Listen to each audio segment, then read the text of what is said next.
si Janine Gutierrez sa calendar niya para sa isang brand na alak.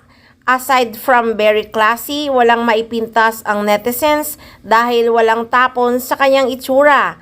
Na pati nga ang rumored boyfriend niyang si Jericho Rosales napakomment ng nasusunog yung mga kalendaryo na may kasamang fire emoji. Kamakailan nga ay ibinahagi ng 35 years old actress ang mga litrato niya mula sa pagiging calendar girl ng isang liquor brand, suot ang iba't ibang swimsuit.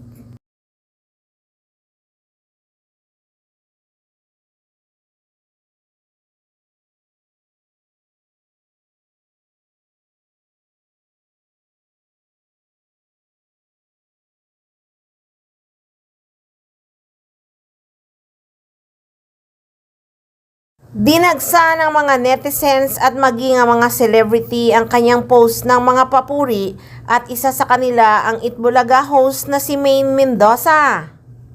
Nag-iwan nga si Maine ng fire and heart emojis sa post ni Janine. Hindi naman naitago ni Janine ang kanyang excitement sa reaksyon ni Maine. Reply niya, "Maine, OMG, kilig!" Talaga nga raw uwian na, may nanalo na. Nauna nang inilunsad na calendar girl si Julian San Jose for Ginebra and Kim Chiu for Tanduay.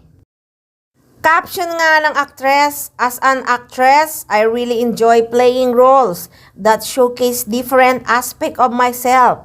Sometimes those roles aren't even for TV or film because in this case, it's for the 2025 calendar of Asia Brewery Official." Proud na proud nga si Janine Gutierrez sa bagong milestone sa kanyang buhay, ang pagiging calendar girl niya ng Asia Brewery Incorporated, ABI, para sa taong 2025.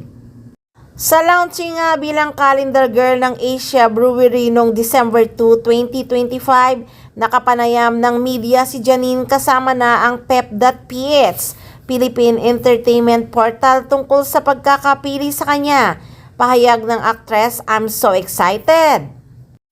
Aniya pa ng actress, hindi naman niya maituturing na katapangan ang pag-post ng sexy sa isang kalendaryo, kundi a fun thing lamang. Aniya, "Oh my gosh, I don't think it's brave naman. I think it's just like a fun thing and it feels like a celebration of the year that was and the year that is to come." Dagdag pa nga ng actress, "Parang ganon yung approach ko sa kanya, na it's a gift and I hope other people enjoy it and like it, make them smile."